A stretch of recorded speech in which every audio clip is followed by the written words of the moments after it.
एक brief introduction. तो this poem contrast का मतलब होता है compare a tiger in the zoo with the tiger in its natural habitat. तो इस पोएम में कंपेयर किया गया है दो टाइगर को, एक टाइगर जू में रहता है और एक टाइगर नेचुरल हैबिटेट मतलब फॉरेस्ट में रहता है। ठीक है, हैबिटेट का मतलब होता है place of living. The poem moves from the zoo to the jungle and back again to the zoo.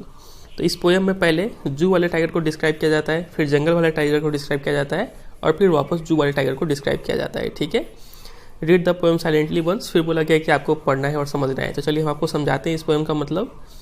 तो पोएम में लाइन बाय लाइन एक्सप्लेनेशन तो देखेंगे ही, साथ साथ इसका राइमिंग स्कीम और पोएटिक डिवाइस डिटेल में डिस्कस करेंगे आज। ठीक है, चलिए आराम से पढ़ते हैं। First line, he stocks in his vivid stripes the few steps of his cage. तो यहाँ पे ही बोला गया है उस टाइगर को जो कि जू में है। तो टाइगर को नॉर्मली हम लोग इट से डिनोट करते हैं ना, क्योंकि वो एनिमल है, लेकिन यहाँ पे टाइगर को ही बोला गया है, मतलब टाइगर को पर्सोनिफाई किया गया है। ठीक है, पोएटिक डिवाइस जो को यहाँ पे पर्सोनिफिकेशन होगा। तो ही स्टॉक्स का मतलब होता है to move slowly and quietly in order to catch और किल। ठीक है, किसी को पकड़ने के लिए जैसे टाइगर धीरे धीरे चलता है तो वैसे ही बोलते हैं स्टॉक्स। ठीक है, तो ही स्टॉक्स इन हिज विविड का मतलब होता है ब्राइटली कलर्ड स्ट्राइप्स। ठीक है, आप पिक्चर में देख पा रहे हैं जो ब्लैक कलर का स्ट्राइप्स है उसको बोले ब्राइटली कलर्ड स्ट्राइप्स। ठीक है, तो उसके ऐसा रंग लेके, ऐसा कलर का स्किन लेके वो जो बाघ है वो ऐसे चले जा रहा है। ठीक है, कहाँ पे चल रहा है? The few steps of his cage.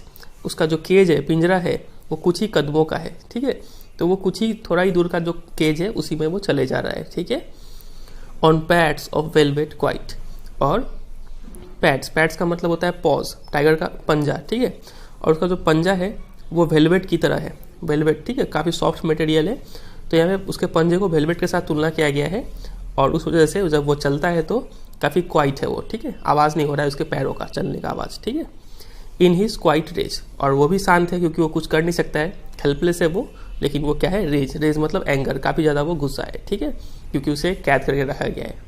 ठीक है, यहाँ तक उम्मीद करते हैं फर्स्ट पैरा स्टैंजा समझ में आया होगा। चलिए हम लोग मूव करते हैं सेकंड स्टैंजा में। यहाँ लिखा हुआ है he should B lurking in Shadow. ठीक है, अब हम लोग शिफ्ट हो रहे हैं a tiger in the forest के ऊपर। ठीक है, उस टाइगर को क्या करना चाहिए था? उस टाइगर को लर्किंग का मतलब होता है हाइडिंग, इन शैडो छाया में छिपा होना चाहिए था इस टाइगर को। क्या करते हुए? Sliding through long grass. ठीक है, स्लाइडिंग मतलब स्मूथली मूविंग, पिछलते हुए मतलब चुपके से मूव करते हुए थ्रू द लॉन्ग ग्रास। ठीक है, लंबे लंबे घासों के छाया में उसे छुप के और पिछलते हुए, कहाँ पे वो पिछलते हुए? Near the water hole. Hole का मतलब पूल। ठीक है, जहाँ पे पानी का सोर्स हो, वहाँ पे वो लंबे लंबे घासों के बीच छिपे हुए, उस घासों की छाया में छिपे हुए उसको वहाँ पे छिपा होना चाहिए था। वेयर प्लम्प डियर पास, जहाँ पे, और वही पानी के पास में क्या होते हैं? Plump dear. प्लम्प का मतलब होता है मोटे ताजे। ठीक है, फैट। तो मोटे ताजे जो डियर है वो वहाँ से पास करते हैं, उस टाइगर को वहीं पे छिपा होना चाहिए था ताकि वो टाइगर उसका क्या कर पाए? हंटिंग कर पाए, शिकार कर पाए। ठीक है, तो एक नॉर्मली टाइगर को ऐसे बिहेव करना चाहिए था, लेकिन वो टाइगर क्या है? एक केज में बंद है। ठीक है, चलिए थर्ड पैरा में मूव करते हैं। ही शुड बी स्नार्लिंग, आर यहाँ पे साइलेंट होता है। ठीक है, he should be snarling around houses. Snarling का मतलब क्या होता है? स्नार्लिंग का मतलब होता है गुर्राना। ठीक है, दांत चमकाते हुए गुर्राना, पिक्चर में देख पा रहे हैं। तो उसको स्नार्लिंग करना चाहिए था अराउंड हाउसेस, उन सब घरों के आसपास। एट द जंगल्स एज, जो घरे जंगल के किनारे है। तो टाइगर को वहाँ पे मंडरा रहा होता अगर ये टाइगर यहाँ पे किडनैप नहीं होता तो।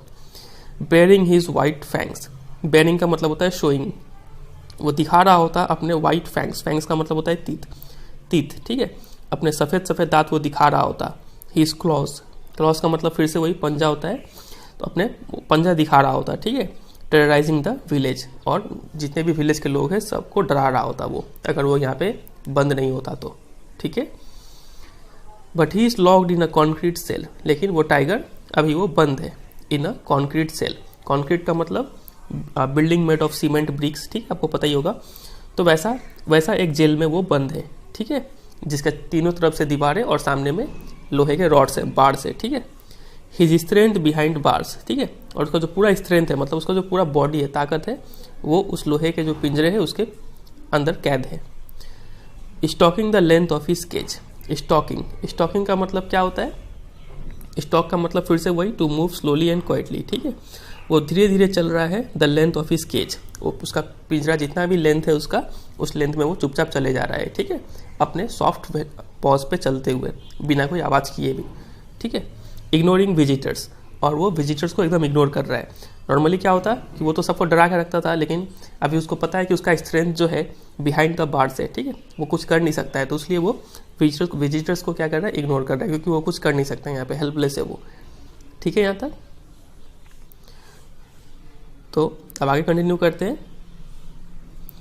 वो ट्राई नहीं करता है कि विजिटर्स को हम डराए, ठीक है, क्योंकि उसका जो स्ट्रेंथ है, वो ताकत जो है वो बिहाइंड द बार्स है। चलिए आगे कंटिन्यू करते हैं। He hears the last voice at night, और रात जब हो जाता है तब वो आखिरी आवाज़ सुनता है।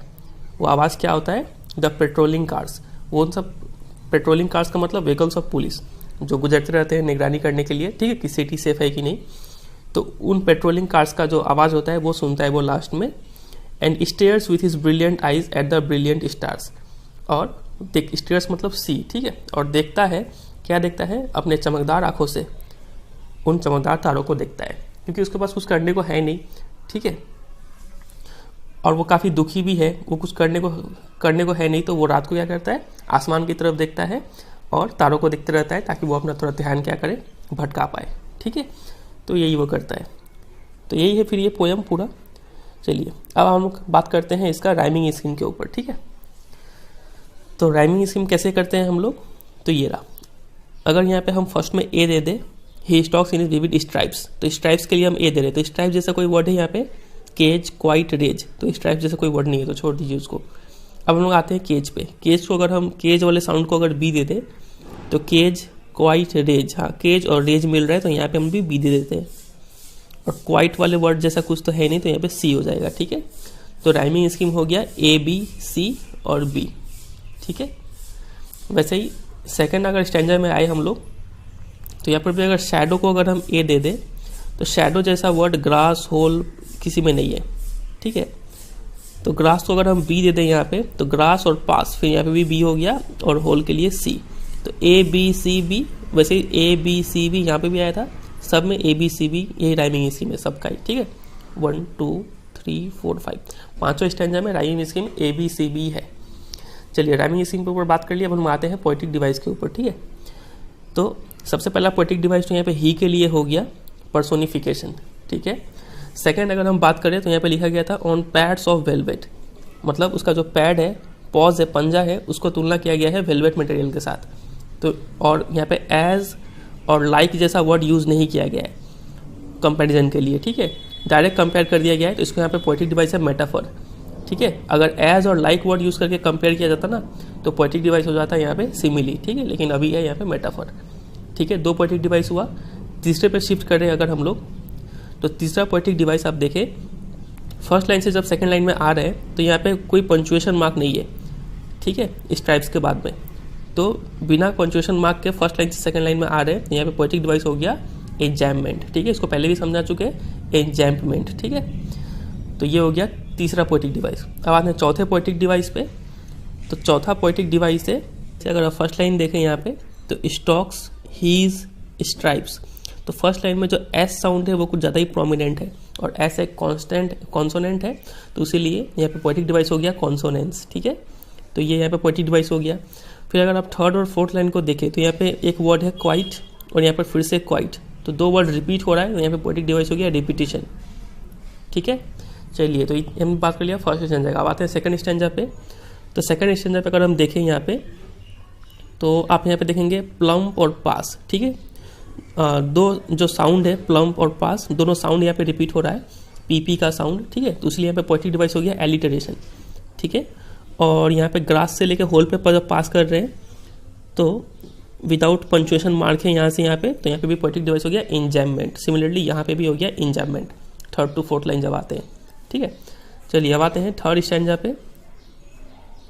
थर्ड स्टैंजा में पहला पोएटिक डिवाइस है, तो ये रहा, यहाँ से यहाँ जब शिफ्ट कर रहे हैं तो कोई पंचुएशन मार्क नहीं है, तो एंजैम्पमेंट तो फर्स्ट हो गया ही। उसके बाद आप यहाँ पे देखें कि शूड, अराउंड हाउसेस, ठीक है, वो साउंड कुछ ज़्यादा ही प्रोमिनेंट हो रहा है, तो यहाँ पे जो ओ एक वॉवेल हो गया, तो यहाँ पे जो पोएटिक डिवाइस हो गया वो हो गया असोनेंस, ठीक है। और उसके बाद हीज, फैंग्स, क्लॉज, यहाँ पे भी एस साउंड ज़्यादा प्रोमिनेंट हो रहा है, तो यहाँ पे भी हो गया पोएटिक डिवाइस कॉन्सोनेंस। एस एक कॉन्स्टेंट है तो कॉन्सोनेंट है तो कॉन्सोनेंस, और वॉवेल का साउंड अगर प्रोमिनेंट होता है तो एसोनेंस, ठीक है। तो ये 3 हो गया यहाँ का। अब हम लोग मूव करते हैं स्टैंजा 4 पे। स्टैंजा 4 में अगर आप देखें तो ये रहा, behind bars, B sound prominent हो रहा है, बी साउंड रिपीट हो रहा है, तो यहाँ पे पोएटिक डिवाइस हो गया एलिटरेशन। अब आप बोलेंगे कि यहाँ पे पोएटिक डिवाइस क्या होगा, कॉन्क्रीट सेल सीसी है, तो यहाँ पे भी एलिट्रेशन होना चाहिए। नहीं, यहाँ पे एलिट्रेशन नहीं होगा, क्योंकि एलिट्रेशन साउंड के बेसिस पे लगता है। यहाँ पे आप इसको बोलेंगे कॉन्क्रीट, क आ रहा है यहाँ पे सेल, यहाँ पे स आ रहा है, तो साउंड सेम नहीं है, तो यहाँ पे एलिट्रेशन नहीं होगा यहाँ पे कॉन्क्रीट सेल में, ठीक है। और उसके बाद यहाँ पे अगर आप देखें his strength bars, S sound repeat हो रहा है इस लाइन में, सेकेंड लाइन में, तो यहाँ पे भी पोएटिक डिवाइस हो गया। एस साउंड के लिए क्या था, कॉन्सोनेंट्स, ठीक है। चलिए अब हम लोग मूव करते हैं 5th स्टैंजा पे। 5th स्टैंजा जो कि है, यहाँ पे अगर आप देखें तो फिर से यहाँ पे विदाउट पंक्चुएशन मार्क 3rd से 4th में शिफ्ट हो रहे हैं, तो यहाँ पे पोएटिक डिवाइस आपको पता है क्या हो गया, एंजैममेंट। दूसरा, अब यहाँ पे देखें ही हियर्स, ठीक है, तो ह साउंड रिपीट हो रहा है यहाँ पे, तो यहाँ पे हो गया पोएटिक डिवाइस एलिटरेशन, ठीक है। तीसरा अगर बात करें कि यहाँ पे है विथ हीज ब्रिलियंट आईज, ठीक है, तो आई साउंड ज़्यादा ही रिपीट हो रहा है, तो आई साउंड के लिए क्या था, एक आई एक वॉवेल है, तो पोएटिक डिवाइस हो गया यहाँ पे असोनेंस, ठीक है। तो ये सब हो गया जो टोटल पोएटिक डिवाइस जो यहाँ पे यूज़ हुआ है, वो टोटल अब यहाँ मैंने बता दिया आपको, ठीक है। चलिए फिर इतना ये पोएम, उम्मीद करते हैं आपको पोएम समझ में आया होगा, और वीडियो अच्छा लगा तो वीडियो जरूर एक लाइक कीजिए, क्योंकि आपका एक छोटा सा लाइक काफ़ी मुझे मोटिवेट करता है और भी नए नए वीडियोज़ बनाने के लिए। और वीडियो को जरूर अपने दोस्तों के साथ भी शेयर करें, ताकि चैनल को ग्रो होने में थोड़ा जल्दी हेल्प मिले। और चैनल पर नहीं हो तो चैनल को जरूर सब्सक्राइब कर लीजिए, और कोई भी डाउट हो तो कमेंट सेक्शन में जरूर पूछिए, ठीक है। चलिए फिर, और अगर आपको और भी 10 का कंटेंट चाहिए तो आप चैनल पर एक्सप्लोर कीजिए, जो भी वीडियोज़ बनाए आप उसको देखिए, आपको हेल्प मिलेगा, ठीक है। चलिए फिर मिलते हैं बहुत जल्द अगले चैप्टर के साथ, तब तक के लिए goodbye and take care.